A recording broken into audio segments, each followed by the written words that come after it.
they called Alcatraz the Rock. A place no one escaped, a fortress built on fear.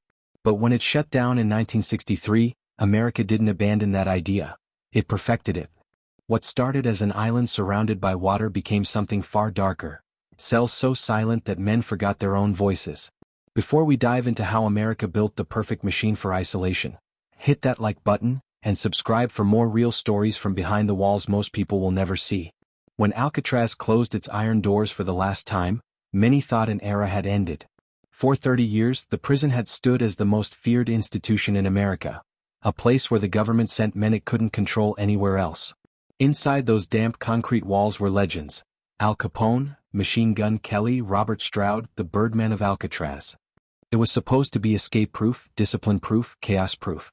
Yet by 1963, Alcatraz had become too expensive, too corroded, and too politically inconvenient to maintain. But what no one realized then was that shutting down Alcatraz wasn't an ending, it was a redesign.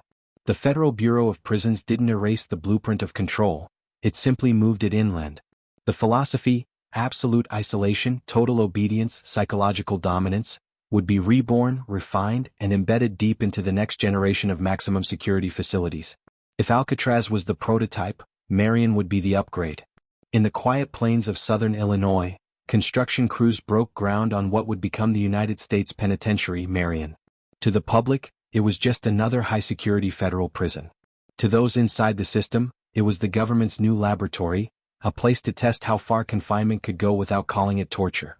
By the early 1970s, Marion began receiving inmates too dangerous or disruptive for other prisons. These weren't the mobsters of Alcatraz's era. These were the new breed, militant radicals, gang leaders, and escape artists forged in the chaos of the late 1960s.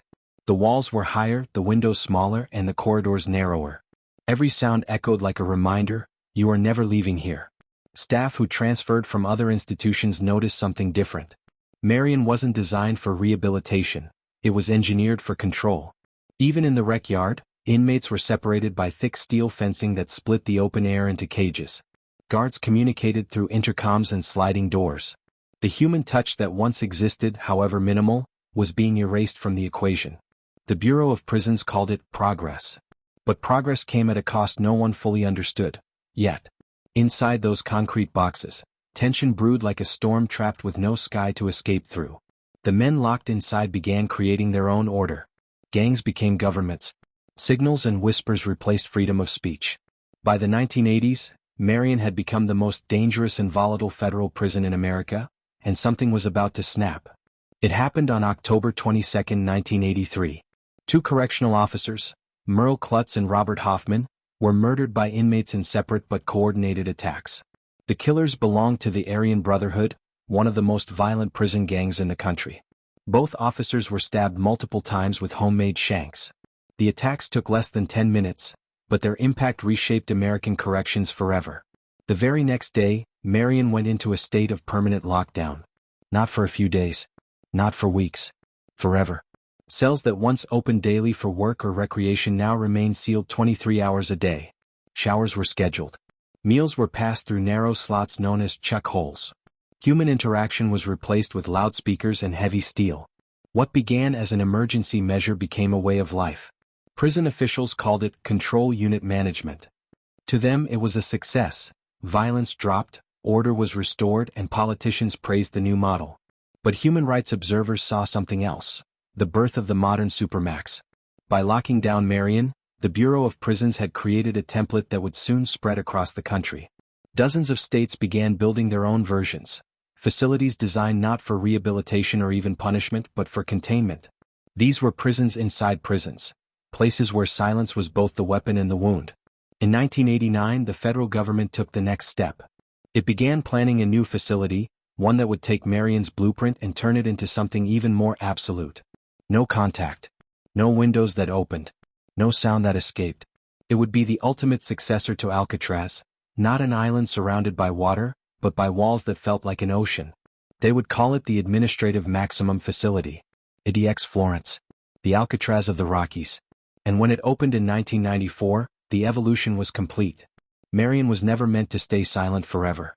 When the gates first clanged shut in 1983, officials said the lockdown was temporary, a cooling-off period until tensions eased.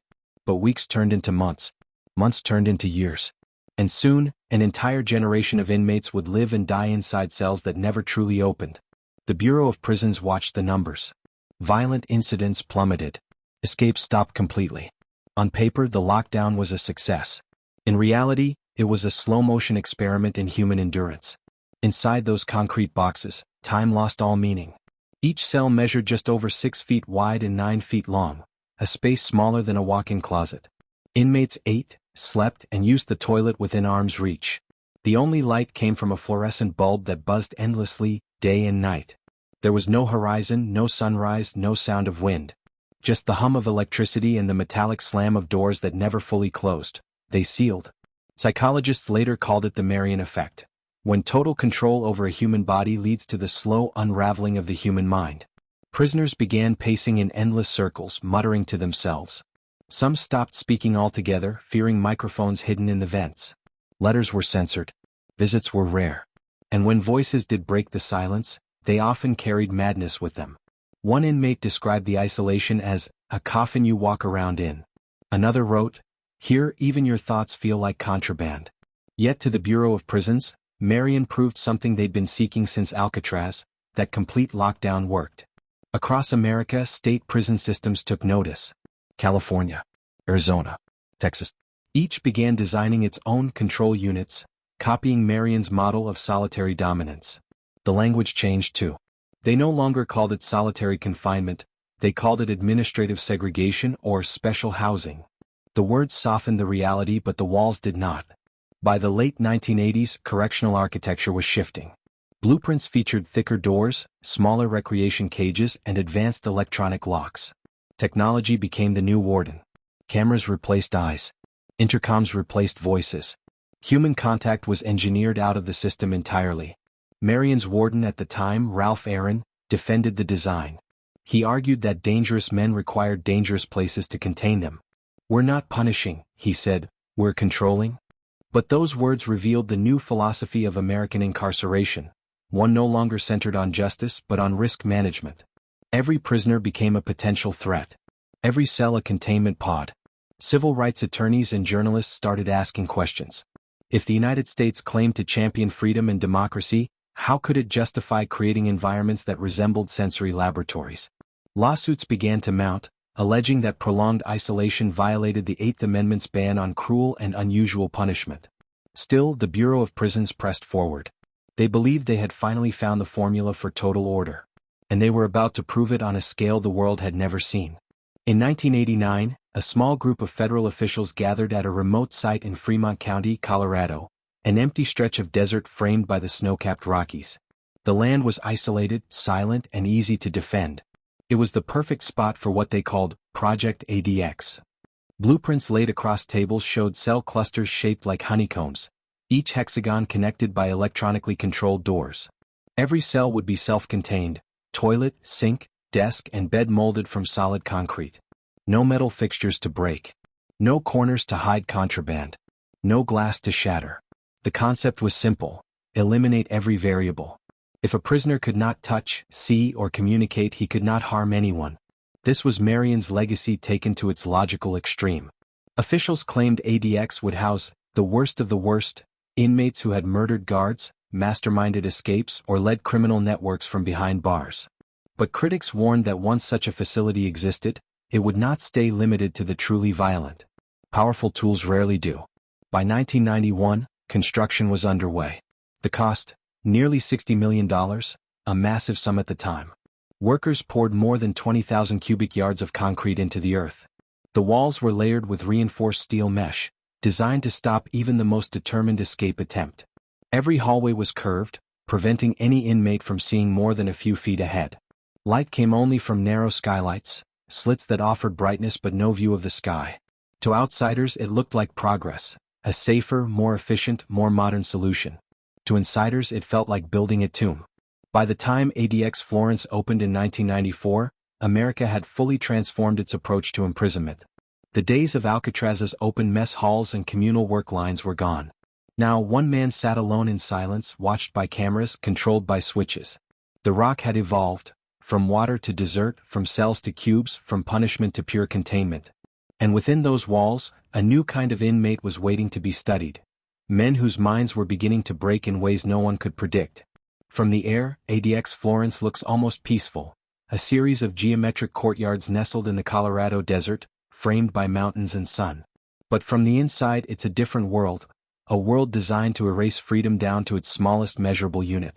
Every inch of its structure was calculated not just to confine the body, but to reshape the mind.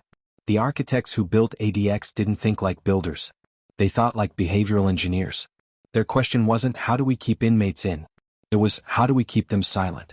The design began with separation. Each housing unit, called a pod, contains dozens of individual cells but no shared space. No cafeteria, no day room, no contact recreation. Inmates move only when doors unlock electronically, one at a time through sealed corridors that twist like a maze. Each turn hides the next hallway, preventing line of sight. You never see another human unless the system allows it. Inside each cell, the walls are poured concrete, smooth and seamless. Even the bed, desk and stool are sculpted from the same gray material. The goal? Nothing removable, nothing throwable, nothing breakable. A small slit of reinforced glass allows a thin slice of daylight, high enough that you can see the sky but never the horizon. There's a shower built directly into the corner of the cell, controlled by guards remotely. Water runs on timers. If you take too long, it shuts off. Inmates eat alone. Exercise alone. Think alone. Their yard is a concrete pen the size of a single-car garage, open to the sky but enclosed on all sides by 12-foot walls. When you look up, you can see sunlight, but never another face. It's isolation wrapped in the illusion of freedom. Every movement inside ADX is controlled by automation. Doors slide open and close with hydraulic precision. Surveillance cameras track every step. Guards watch from protected control booths sealed behind bulletproof glass. Even the ventilation system is designed to muffle sound. No echo, no resonance, no voices carrying between cells. ADX doesn't just lock people down. It erases connection itself. Prisoners describe the silence as physical, like a weight pressing down on the skull. Some begin to talk to themselves not out of madness, but desperation to hear a human sound. Others scream just to feel alive. One former inmate wrote, "You start to forget what words feel like when they leave your mouth." Psychologists call it learned helplessness. When every action, eating, sleeping, showering, even speaking, is dictated by a system, the human brain begins to surrender. Control disappears first, then identity. Over months and years, the person you were fades into the walls themselves. Officials defend the facility as necessary, a place for the most dangerous offenders. Terrorists, gang leaders, traitors, serial killers. They point to safety records. No staff member has ever been killed at ADX. There are no riots, no escapes. By those measures, the system works flawlessly. But the question remains, what does it cost to create such perfection? Even correctional officers have mixed feelings. Many describe ADX as eerily quiet, like a laboratory where humans are the subjects of an invisible experiment. A former guard once said, "You can hear your own heartbeat echo in those halls." He admitted that after years on the job, even staff began to feel the psychological pressure. The same monotony, the same silence. "You leave work," he said, "and the world outside feels too loud." The Bureau of Prisons built ADX to be the answer, the end of chaos. But for many inmates, it became the beginning of something else: mental collapse. Over the years, reports surfaced of men smearing the walls with blood, banging their heads against steel doors, or trying to cut themselves just to feel something again. Lawsuits and advocacy groups began to document the toll. The American Civil Liberties Union called the conditions a sentence to psychological death. Federal judges began asking questions about whether some inmates, especially those with mental illness, should ever be held in such confinement. Still, the system continued. Because ADX was never designed to rehabilitate. It was designed to contain, to freeze time, to hold danger in suspension forever. And to those who built it, that was success. But deep within those walls, the cost of that success grew heavier each year. A handful of inmates began writing letters, smuggled through lawyers or family members, describing life in the Alcatraz of the Rockies. Their words painted a world no architect could measure. A place where silence screamed louder than violence. Where light was both a gift and a weapon. Where days didn't end, they just faded into each other like the walls themselves. One letter ended with a single line that haunted every reader who saw it. "Alcatraz had bars you could see. Here the bars are in your head. Behind the concrete silence of ADX Florence lies a truth that statistics can't capture: the slow disintegration of the human mind. The government called it control. But for the men inside, it was something closer to psychological warfare. Most inmates arrive at ADX already hardened by years in other prisons. They've seen violence, endured lockdowns, and survived gang wars. But nothing prepares them for Florence. There, even the strongest minds begin to fray. Days blur together. There are no sounds of conversation, no television beyond a faint echo of news headlines, no voices except your own. Every hour is identical to the last. When your world never changes, your brain begins to invent one. Some inmates start seeing shapes move in the shadows or faces in the walls. Others hear whispers coming through the vents, voices of guards, of enemies, of ghosts from the past. Psychiatrists who've studied long-term solitary confinement say the symptoms resemble those of trauma survivors. The brain, deprived of sensory input, begins to feed on itself. Hallucinations, paranoia, rage. Even the simple sense of time starts to disappear. One former ADX prisoner, a bank robber named Jack Powers, later described his years there in a court filing. "I lost track of days. I began to believe the lights were communicating messages. I'd scream just to make the silence stop. I forgot how to talk to people." By the time he was released from isolation, he could barely function in open spaces. In another case, a mentally ill inmate named Jose Vega beat his head against the cell door until he fractured his skull. He later took his own life. In 2012, Vega's death, along with several others, led to a landmark lawsuit filed by human rights lawyers against the Bureau of Prisons. The suit claimed that ADX was violating the Eighth Amendment by holding mentally ill prisoners in conditions that drive sane men insane and the insane to suicide. Court records revealed internal memos acknowledging the psychological toll. One official admitted privately, ADX was not designed for treatment. It was designed for separation. But that didn't stop mentally ill inmates from being sent there. Many were transferred after showing violent or erratic behavior in other prisons. Behavior often triggered by the very isolation they were supposed to escape. It was a cycle that fed itself. Over time, public scrutiny grew. The media began calling ADX the clean version of hell. Former staff spoke anonymously to reporters about what they'd witnessed. Men howling through the night, others smearing blood or feces on the walls just to get attention, and some mutilating themselves in despair. The prison's official reports rarely mentioned these incidents. But those who lived or worked there didn't forget. Human rights groups like Amnesty International and the ACLU began pressing for reform. They cited studies showing that even short-term solitary confinement, 15 days or more, can cause lasting damage. At ADX, some prisoners had been alone for decades. In 2015, the federal government reached a settlement in the lawsuit Baycoat versus Federal Bureau of Prisons. The Bureau agreed to move hundreds of mentally ill inmates out of ADX and improve psychological monitoring. It was a small victory, a crack in the walls of absolute control. But for many men still locked inside, change came too late. The stories from ADX echo a haunting truth. When punishment becomes isolation, and isolation becomes permanent, the line between justice and cruelty disappears. Even guards admitted it. One former officer said, "You can't spend years watching people go mad and not feel something break in you too." For America, ADX represented the pinnacle of prison security. But for the men inside, it was proof that you could destroy a human being without ever laying a hand on him. Still, ADX wasn't just a place for domestic criminals. In the years ahead, its cells would fill with a new kind of prisoner. Men whose names appeared on global headlines, not just police reports. Terrorists, spies, cartel leaders. The government called it the end of the line. The rest of the world began calling it something else. The place where hope dies slowly. The world knows ADX Florence by many names. The Alcatraz of the Rockies. The clean version of hell. But to the men inside, it's simply called the end of the line. Once you arrive here, there's nowhere else to go. From its first day of operation, ADX became home to the most feared and infamous figures in American criminal history. Every cell holds a story of power, betrayal, ideology, or madness.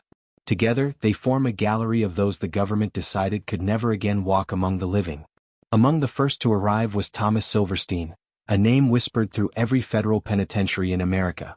He was a leader of the Aryan Brotherhood, and in 1983, the same year Marion went into permanent lockdown, he murdered a correctional officer, Merle Klutz, inside Marion's walls.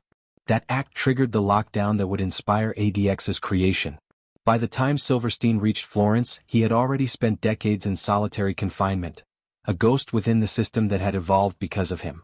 His cell was so isolated that even other prisoners called it the box inside the box. He died there in 2019, after 35 years without meaningful human contact. Then came Ted Kaczynski, the Unabomber. A Harvard-trained mathematician turned recluse, he waged a personal war against modern technology, sending mail bombs that killed 3 people and injured over 20 others.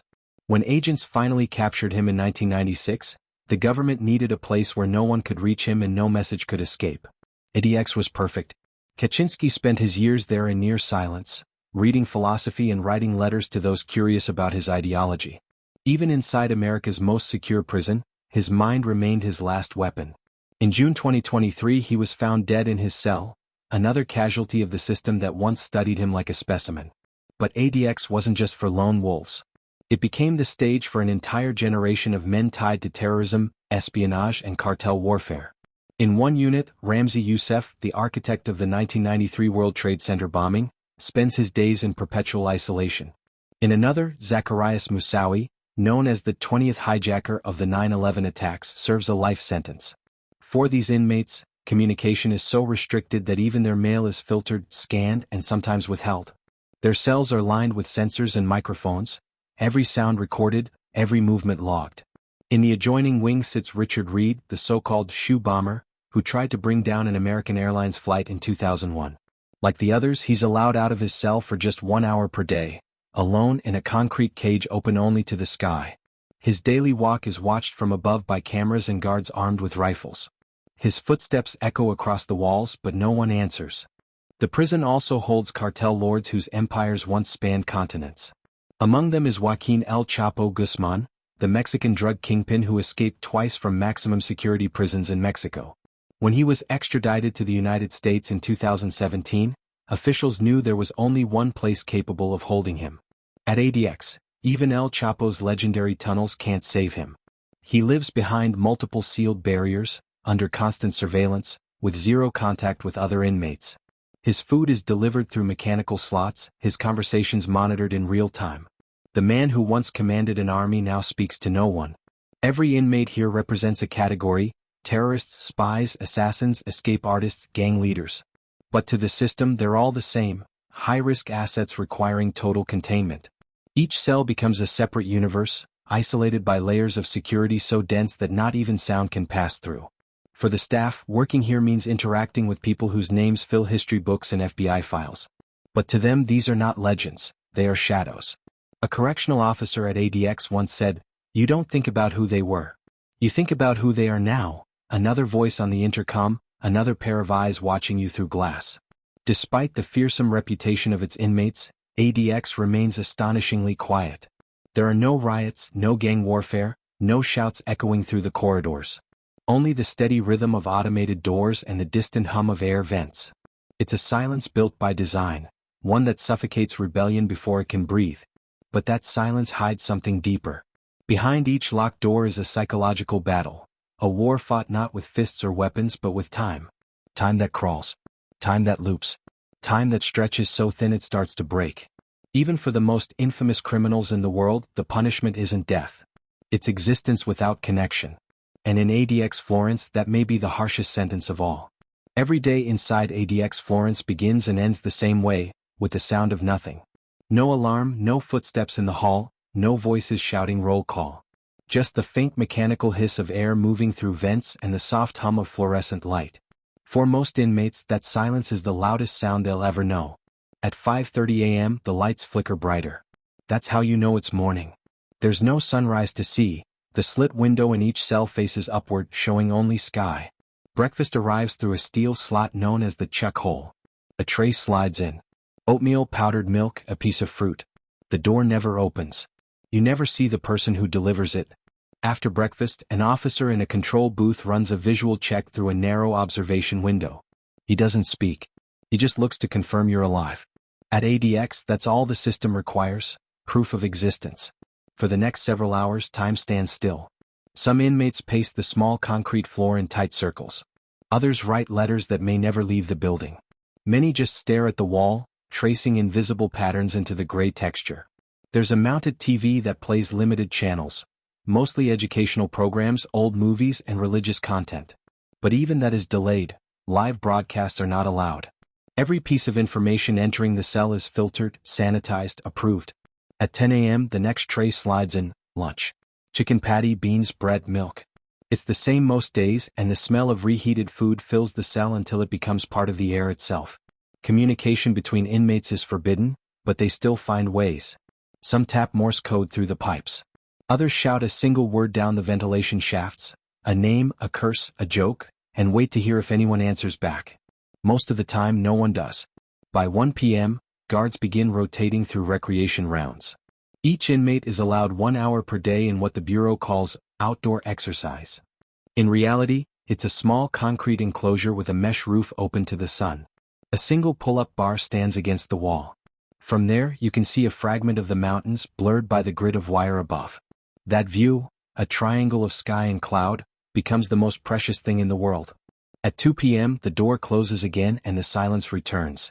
The rest of the day repeats itself in slow motion. Dinner arrives early around 4 p.m. Then the lights dim slightly, not to mark nightfall, but to remind you that another day has passed. Or maybe it hasn't. Inside ADX, days don't pass, they dissolve.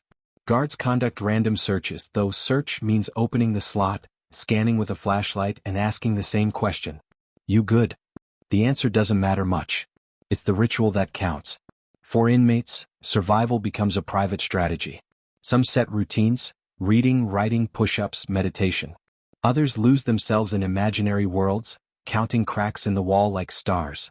The strongest find meaning in small acts of control. Folding a towel perfectly, cleaning the floor edge to edge, whispering prayers into the air.